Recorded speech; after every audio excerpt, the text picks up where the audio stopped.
Hello beer tubers and welcome to another beer review with me, Peter, the master of hoppets. Today, checking out another band collaboration beer. Now I'm afraid this might not be a great one at that.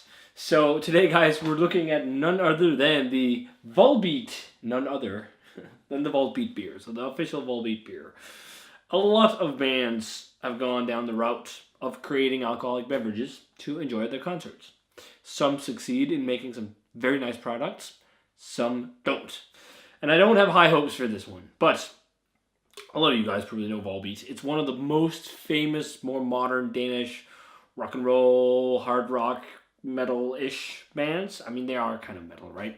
I think they call it like rockabilly style metal themselves or something like that. But it's not my favorite band in the world. I know a lot of people hate Volbeat. I don't hate Volbeat. I think they have a couple of decent songs, but I'm not like over the moon listening to Volbeat. But I thought it'd be fun to give their beer a go. So when I just saw this can in the supermarket, I was like, let's try it. But it just screams to me like the AC/DC beer, not a great beer. But there are some, like for example, Mastodon, who collaborated with Mikkeller, made some very nice craft beers and got some good stuff out of it. Marth made a great Imperial Baltic Porter or Imperial Porter with Three Floyds. So there are examples of like specifically metal bands. There's 1318 or what it is made with Lervik, but there are definitely examples of great like metal band and craft beer brewery collaborations, which is awesome.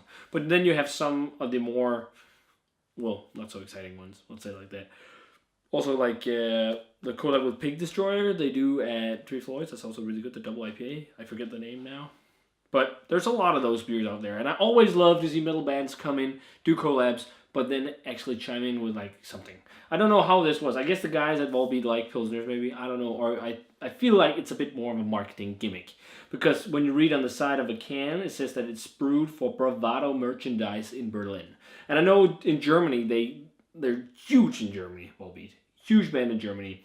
And it would make sense to sell something like this, like when they play at some of the festivals down there and whatnot. So this is a 4.8% Pilsner. It's brewed in Hamburg at, it's called Ratsherrn Brauerei. So German-style Pilsner. I never heard of this brewery, but it will be interesting to see if this is a proper well-brewed Pilsner or not, if it's more industrial. Yeah, so 4.8% brewed with water, barley malts, hops, and yeast, so according to the Reinheitsgebot. And that's about all. I mean, it says the water ain't my brand. Already seeing that, I'm thinking like, okay, let's see how this is going to turn out. But they do call it a craft beer, so let's go right into it. Okay, so the Volbeat beer, or Volbeat Pilsner, pours a quite lightly hazy golden yellow color. I mean, it looks like a Pilsner in the glass. Nice effervescent carbonation. White head on there that is super easy to generate. Actually, I didn't expect it to be like have a slight haze. It might just be chill haze, but it might be a little bit unfiltered. Interesting, but yeah, I mean, it looks like what you think of when you see a German lager, or German Pilsner, but let's check out the aroma. So, Hamburg, I'm expecting North German in style. We'll see. Let's check out the aroma.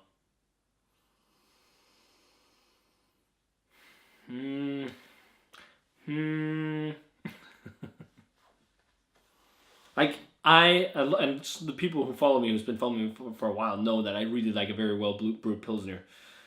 This just seems so tame, like so tame. But I think it's also brewed to accommodate for their audience, because not everyone who listens to Volbeat is going to enjoy crazy beers.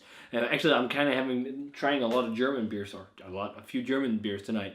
And I'm starting off with this one. I think it's good, because we're moving down the road of pretty much only lagers today, but more flavorsome ones. But I'm getting a little bit of your classic grassy hoppiness, floral hoppiness.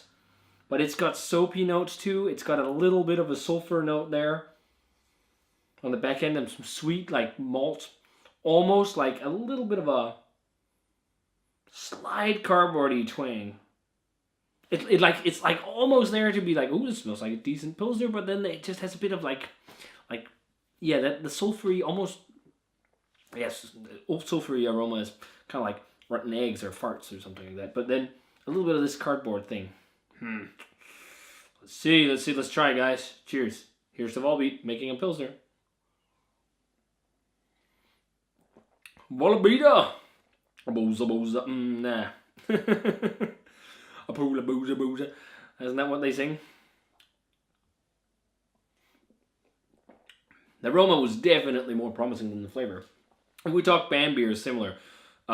It just reminds me of something like the AC/DC lager. I don't know if the AC/DC lager or Pilsner is made by the same brewery. I'm not entirely sure. But if we talk like huge bands, like even Maiden, I feel like their beers, their Maiden Trooper beers, are better than this. It's just like stale, boring lager, really. Super close to mass-produced lager. And it's not that, like, and the bitterness and the hoppiness is toned down a lot. So it's not like one of these like nice, crisp, refreshing German Pilsners. It's actually quite sweet. It's almost reminding me a bit more of a Helles lager than a Pilsner.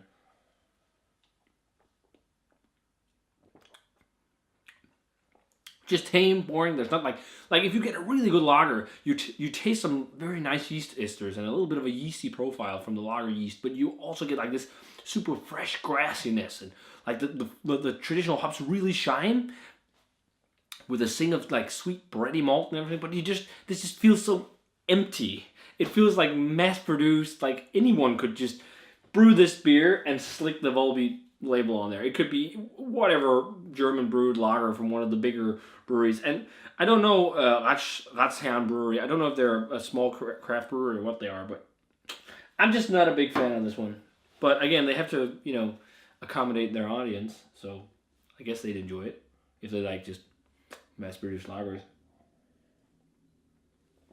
The kind of sweet, slightly stale, malty, caramelly, almost like tasting like they use stale malt. It's got like a slight stale flavor.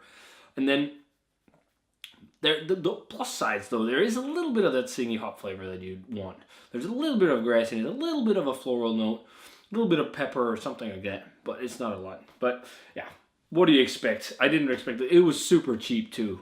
So, I mean, I think I paid 15 kroners or something like that, which is quite cheap. But yeah, this is something you drink at a Volbeat concert to get hammered for the show, I guess. It's not like a very nice flavorsome experience. But hey, we gave it a go. The Volbeat beer. Much better band beers out there than this one. Maybe Volbeat should try and do another beer with a Danish craft brewery, since they're their Danish band. That'd be awesome. But hey, rating-wise, let's go 70. I can drink it. I would finish this glass. I would drink it if I was at their show, but it's just freaking boring. That's plain and simple. Boring, kind of stale Pilsner. So if you guys had a chance to try the Volbeat beer, I think it's all over Europe, and you can probably buy it on merchandise shops and shit as well. But if you had it, let me know what you thought of it. And as always, remember to comment, subscribe. Check out the Facebook fan page and Twitter and Instagram. Give this video a thumbs up if you enjoyed it. And let me know what your favorite band collab beer is. And I'm going to say cheers. And see you guys in another beer review.